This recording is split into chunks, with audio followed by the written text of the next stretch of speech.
Show me the one whose safety deems such destruction.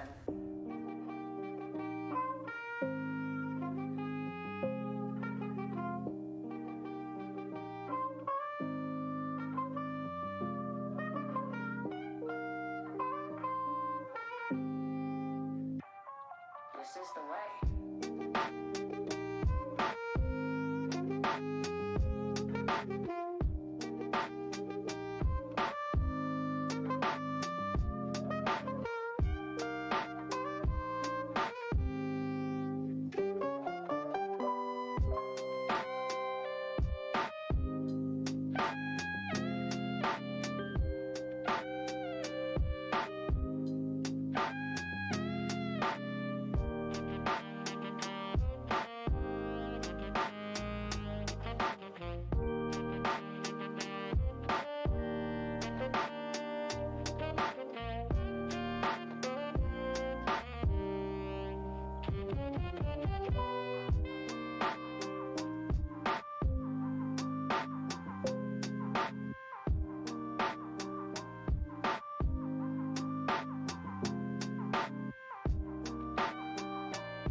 Hello, hello. How's it going, everyone? Mr. Ocampo here for our final live read where things fall apart. It has been a long time. This is the longest I feel like I've ever taken to read a book and do this curriculum. But I hope at the end of the day we did this book justice because it is such a wonderful book. I hope you're all doing well. It is May 5th, Cinco de Mayo, and we are just 3 weeks away from the end of school. I hope you're all excited to put the 2020-2021 school year behind us. And I hope you're more excited to finally see the ending of this novel, which I regard as one of the best novels ever. I love it. Hey, how's it going, Miss Anton Robles? Thank you for being here as always. Yeah, I have my map test session open, but no one's asked if they wanted to do it. So I'm hoping that some people will. Maybe they'll be reminded because of the stream. But I'm more here today to finish this book. I'm not tired of the book. I wish there were more to it, but after this book is over, the rest is literally history, So remember, this is a very important part of time, and we're trying to understand, not just a single character, but an entire culture of people. And we're going to have some questions at the end. I hope you have questions. I hope that you are moved in some sort of way. I hope you feel something at the end of these two chapters, because I certainly did. We did not cover the ending in class yet. We're going to be doing that Thursday and Friday. There's one class that elected to do it. I'm proud of that class because they really wanted to know the ending. We did it, and it was rough on me. So no guarantees. I might not. I'll try to hold it together, but the the ending of this book is, you'll just have to see. All right, chapter 24. Before I begin, remember in chapter 23, Okonkwo and a couple of the Umofian leaders, they were invited to the district commissioner's office so that they can talk about this whole incident with the church. Remember, the Umofians burned down the church because one of the Christians killed the snake. No, not killed the snake. No, there was another offense. Unmasked an Igugu. That was another big thing. Basically, he just, desecrated their culture and their customs. Hey, good afternoon, Karina. Welcome to class. Welcome to, we're going to read chapter 24 and 25. In chapter 23, they went to the district commissioner's office, and they were betrayed. The district commissioner was like, hey, let's come in. Let's talk about this like friends. Oh, let me bring in my colleagues. They want to know about your story too. And he snapped his fingers, and all of a sudden, Okonkwo and the rest of his of the rest of the leaders were in prison, and they were abused. They were, their heads were shaven. They weren't allowed to go to the bathroom when they needed to. They were beat and whipped regularly. They weren't given any food or drink for 3 days, until the village paid a ransom. And they did. And that's where we see the beginning of chapter 24. So at the beginning of chapter 24, the atmosphere, the mood is very tense. Like, you just got beat up, and now you're trying to figure out how you're going to get back or what you're going to do about it. And you can imagine Okonkwo. He's pretty angry. All right, chapter 24. Okonkwo and his fellow prisoners were set free as soon as the fine was paid. The district commissioner spoke to them again about the great queen and about peace and good government, but the men did not listen. They just sat and looked at him and at his interpreter. In the end, they were given back their bags and sheathed machetes and told to go home. They rose and left the courthouse. They neither spoke to anyone nor among themselves. The courthouse, like the church, was built a little way outside the village. The footpath that linked them was a very busy one because it also led to the stream beyond the court. It was open and sandy. Footpaths were open and sandy in the dry season, but when the rains came, the bush grew thick on either side and closed in on the path. It was now dry season. As they made their way to the village, the 6 men met women and children going to the stream with their water pots. But the men wore such heavy and fearsome looks that the women and children did not say no or welcome to them, but edged out of the way to let them pass. In the village, little groups of men joined them until they became a sizable company. They walked silently. As each of the 6 men got to his compound, he turned in, taking some of the crowd with him. The village was astir in a silent, suppressed way. Azima had prepared some food for her father as soon as news spread that the 6 men would be released. She took it to him in his obi. He ate absent-mindedly. He had no appetite. He only ate to please her. His male relations and friends had gathered in his obi, and Obierka was urging him to eat. Nobody else spoke, but they noticed the long stripes on Okonkwo's back, where the warder's whip had cut into his flesh. The village crier was abroad again in the night. He beat his iron gong and announced that another meeting would be held in the morning. Everyone knew that Umofia was at last going to speak its mind about the things that were happening. Okonkwo slept very little that night. The bitterness in his heart was now mixed with a kind of childlike excitement.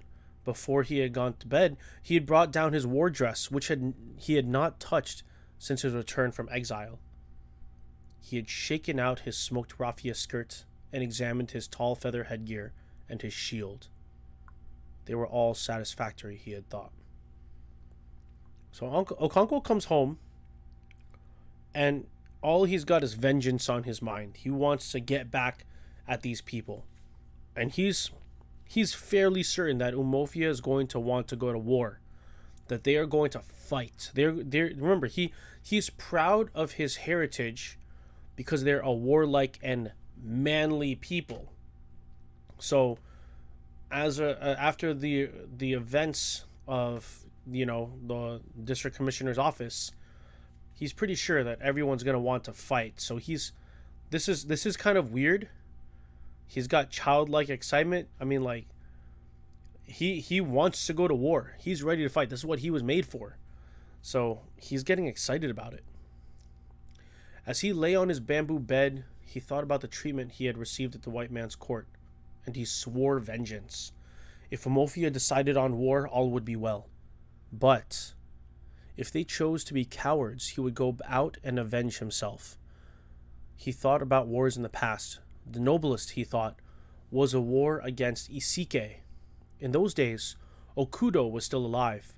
Okudo sang a war song in a way that no other man could. He was not a fighter, but his voice turned every man into a lion. Worthy men are no more. Okonkwo sighed as he remembered those days. Isike will never forget how he slaughtered them in that war. We killed 12 of their men, and they killed only 2 of ours. Before the end of the 4th market week, they were suing for peace. Those were days when men were men. That's his idea of a slaughter.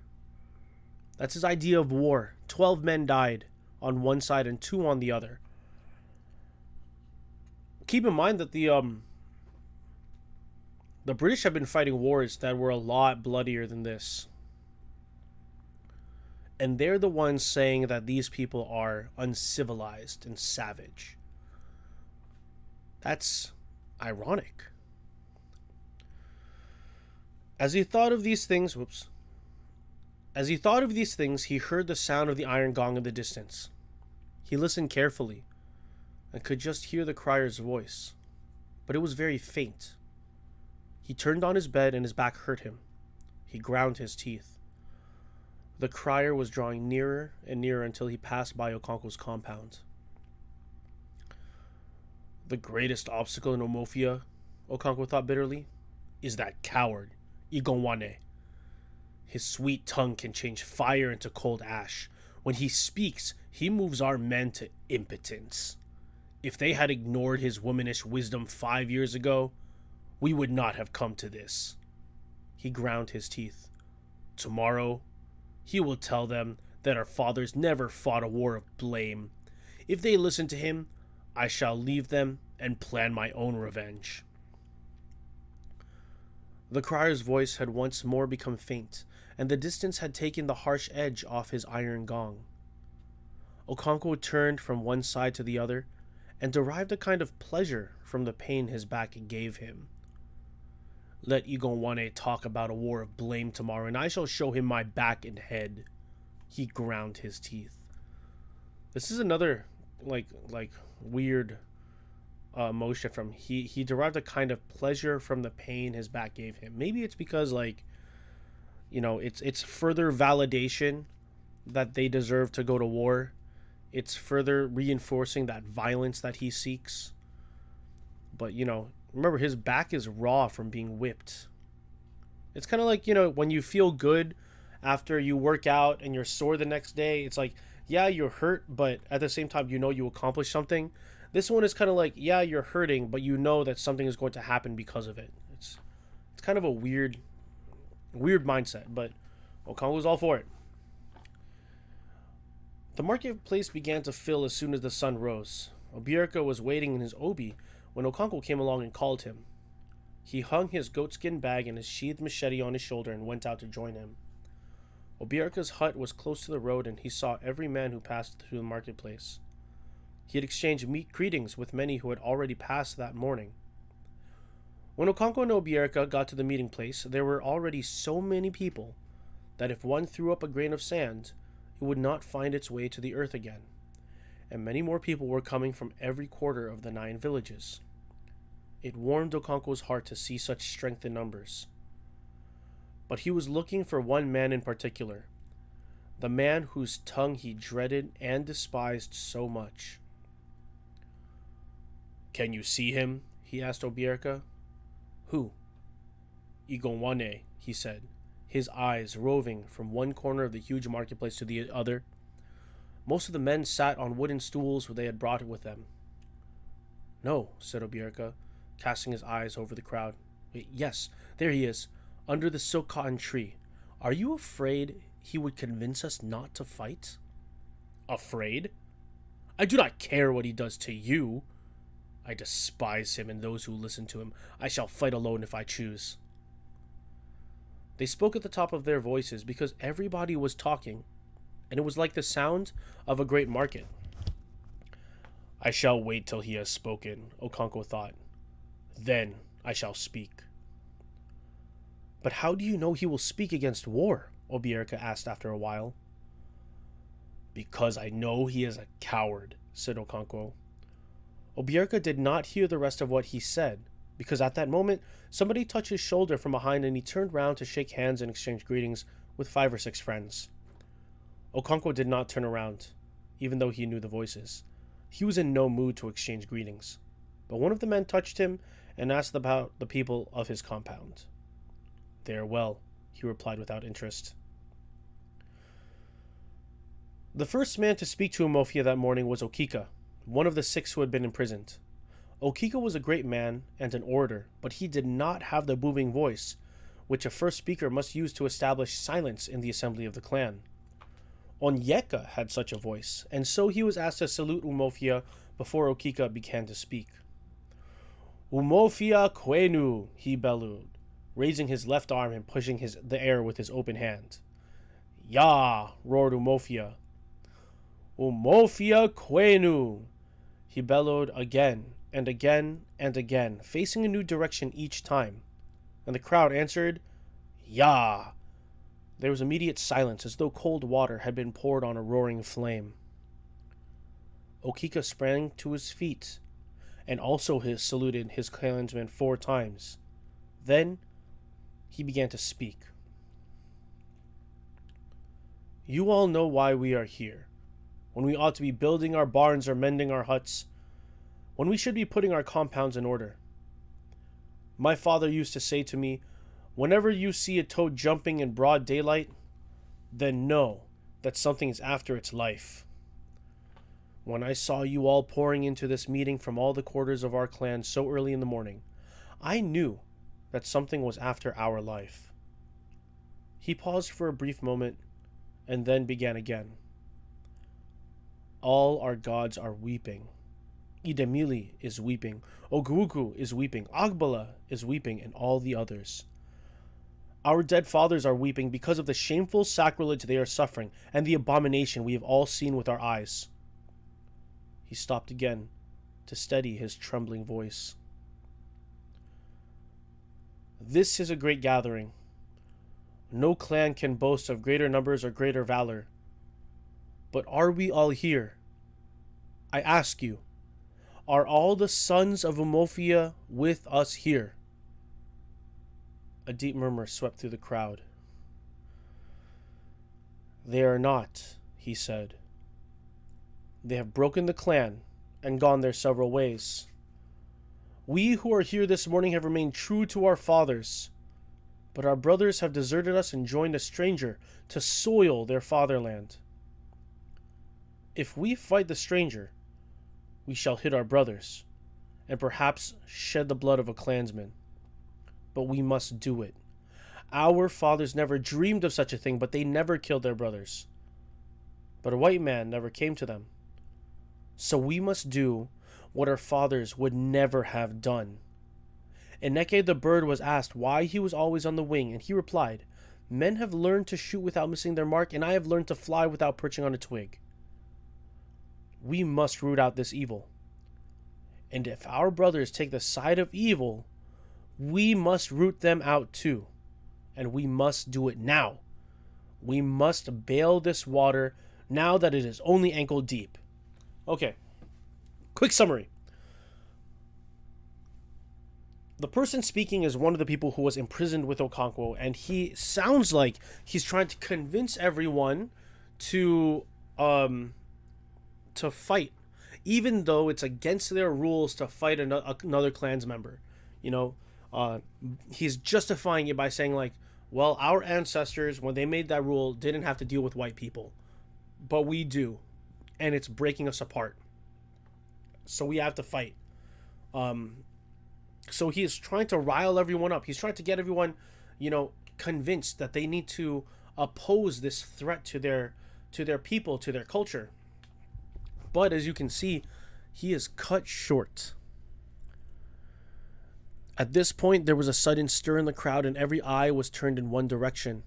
There was a sharp bend in the road, and that led from the marketplace to the white man's court and to the stream beyond it. And so, no one had seen the approach of the 5 court messengers until they had come round the bend, a few paces from the edge of the crowd. Okonkwo was sitting at the edge. So, while he's talking, he notices, like way off in the distance, some people round the corner, and they're now in view. I'm not sure if anyone has had this happen to them, but maybe you're talking about someone, maybe you're gossiping about a certain person, and you're just talking with your group of friends, and then that person shows up. It's like, hey, what's up? What are you guys talking about? I've been in that position before. Super embarrassing, super shameful, and very nerve-wracking, because now it's like, oh yeah, we were just doing nothing, not talking about you at all, right? But they totally are talking about the white people and their followers and the Christians and the colonizers, and they were legit planning to fight them. So it's kind of, oh boy, this is awkward. And not just that, but when they roll up, guess who's there sitting at the edge?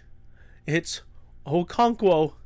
Yep, the guy that just spent 3 days being abused and tortured by these people is right there, and he's the one who is the most violent. What do you think is going to happen now? He sprang to his feet as soon as he saw who it was. He confronted the head messenger, trembling with hate, unable to utter a word. The man was fearless and stood his ground. His 4 men lined up behind him. Oh, this is the head messenger. I think this is the guy who shaved off their heads. In that brief moment, the world seemed to stand still, waiting. There was utter silence. The men of Umofia were merged into the mute backcloth of trees and giant creepers, waiting. The spell was broken by the head messenger. "Let me pass," he ordered. "What do you want here?"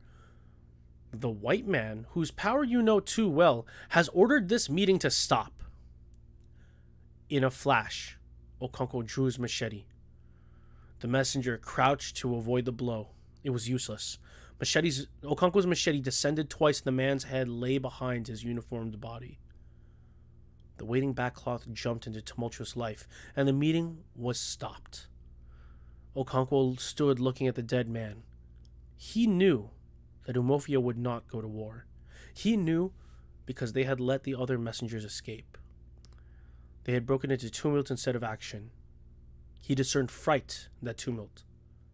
He heard voices asking, why did he do it? He wiped his machete on the sand and went away.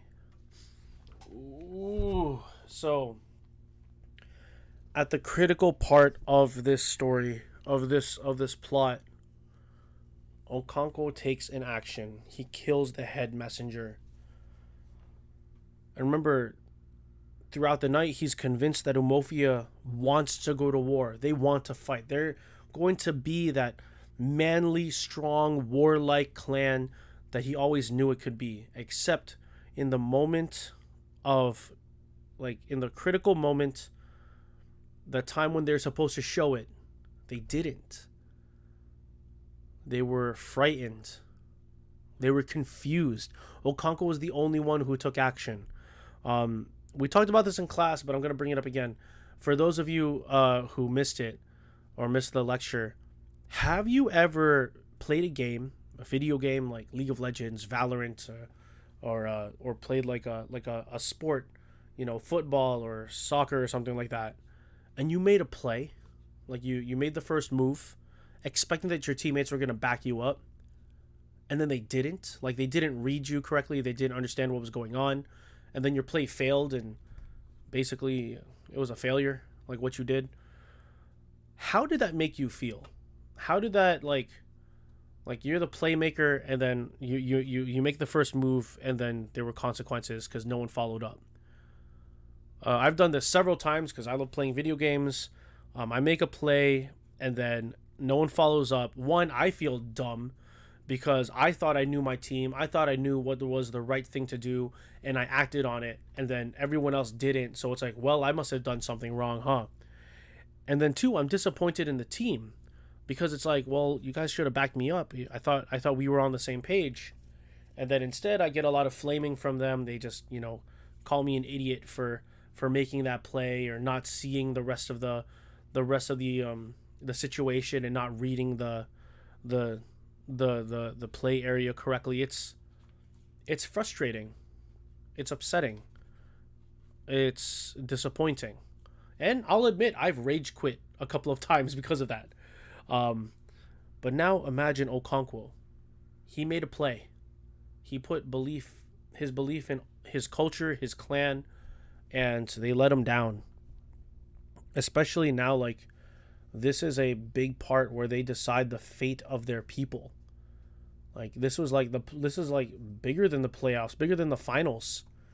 This is life or death. Like, is his culture going to survive against these white people? And he's convinced that they wanted to survive against the white people by fighting back. But it looks like, even though Okike or whatever his the orator, what's his name, Okika, even though Okika was saying like, you know, we must bail this water now. We must root them out, the evil people out too. We must do it now. Even though he's calling people to action, when the time comes to act, they didn't do it. So Okonkwo must feel incredibly disappointed. And for those classes that elected to not read chapter 25, the end of the book, until tomorrow and Friday, I asked, like, what do you think Okonkwo is going to do next? But if you're tuning in with me right now, you're going to get the ending right now.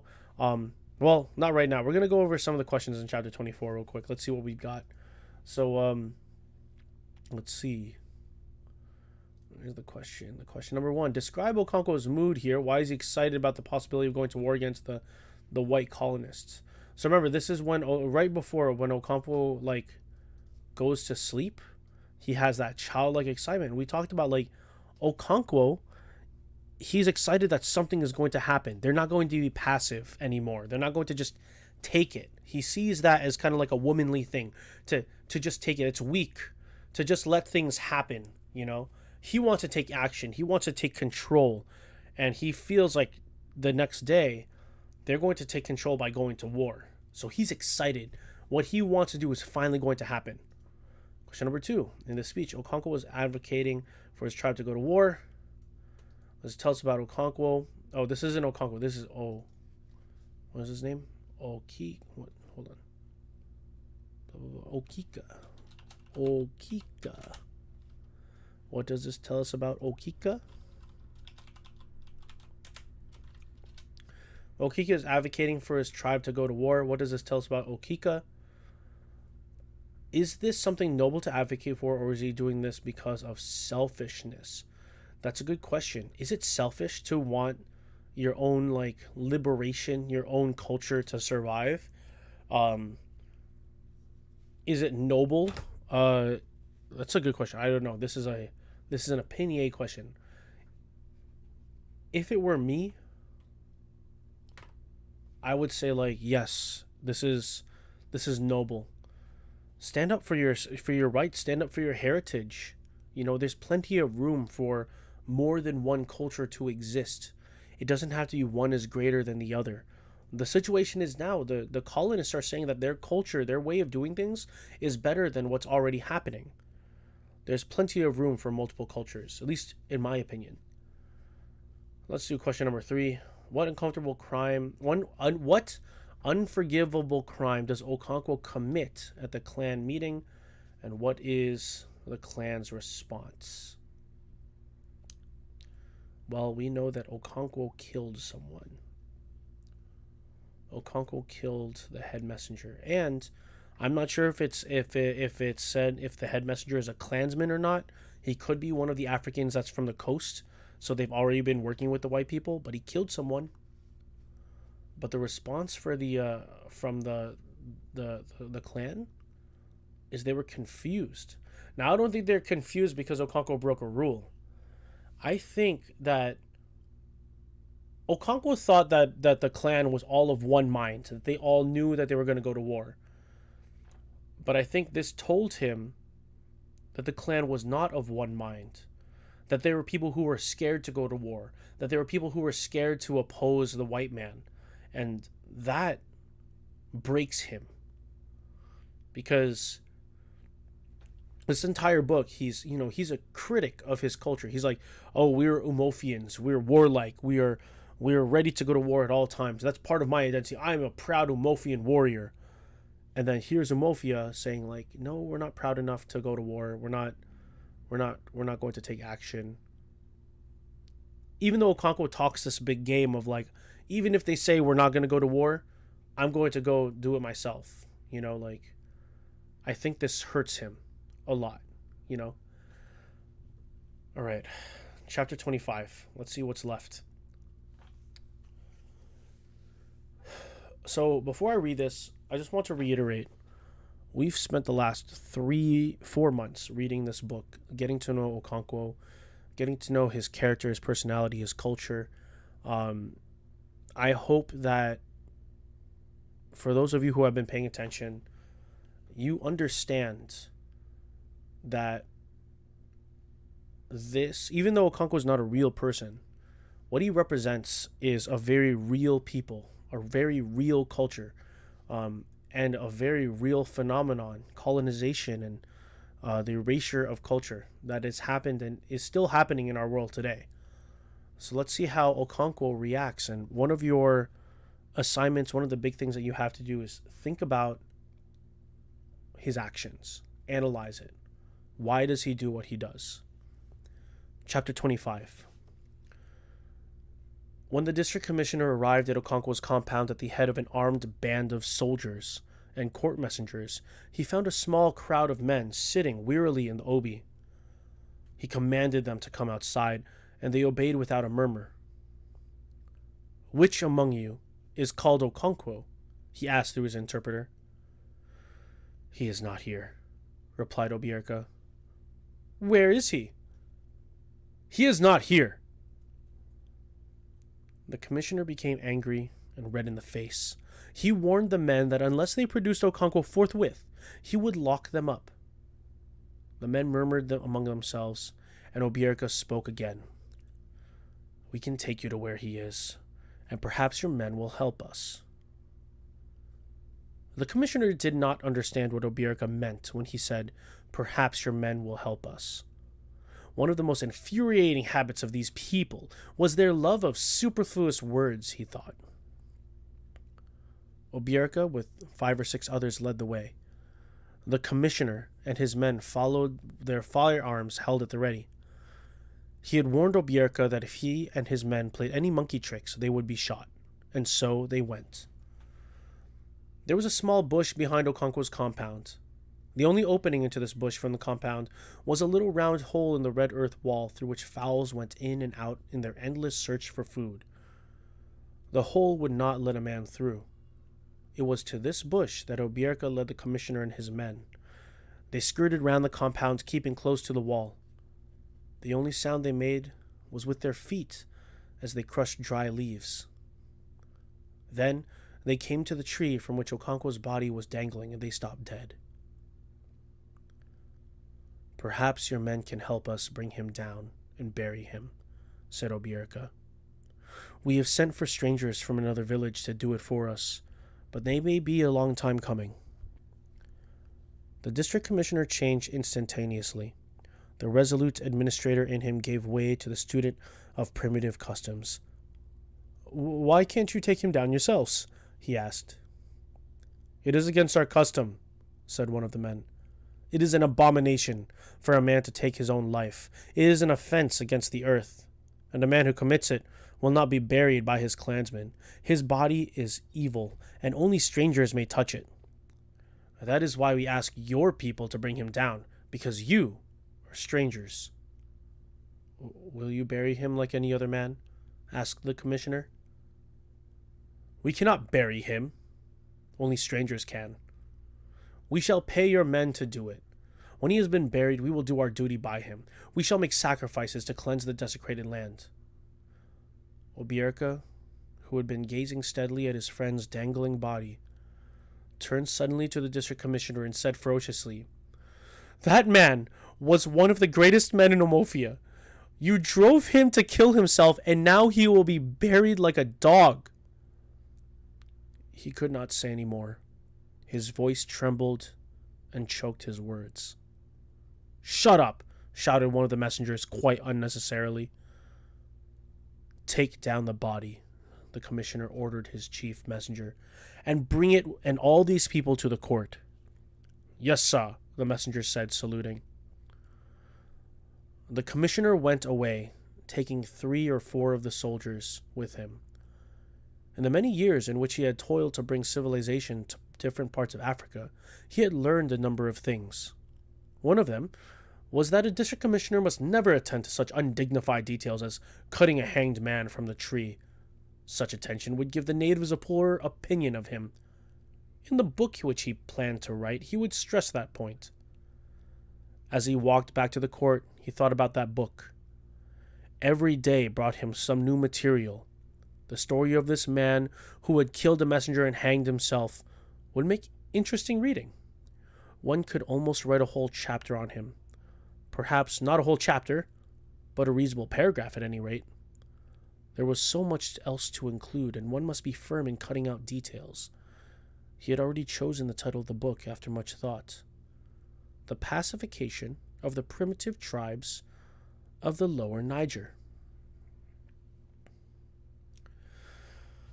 And that's the end of Things Fall Apart, kids.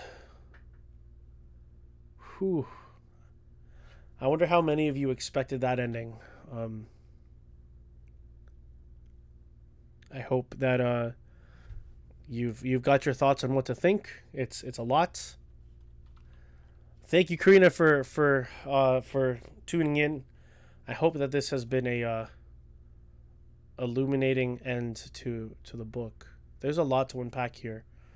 Why did he do it? Why would he choose that? Remember, this is the guy who took pride in surviving even the greatest drought in history, who, you know, even though he was exiled for 7 years and his entire compound razed to the ground, he built himself back up again.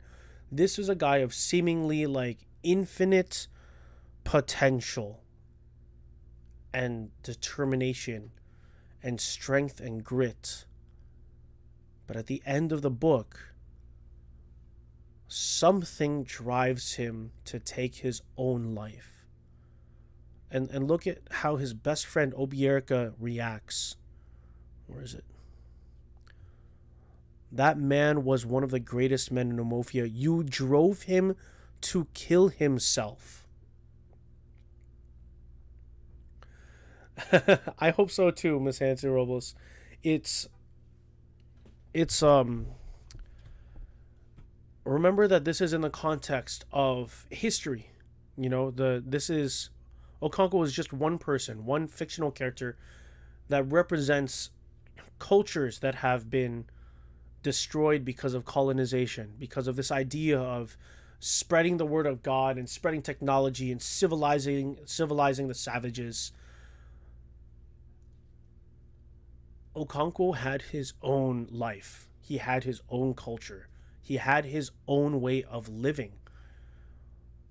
And at the end of the day, he chose to take his own life because of colonizers, not because of hardship and drought or anything like that, but because of this new culture that shook him to his core and didn't allow him to be himself.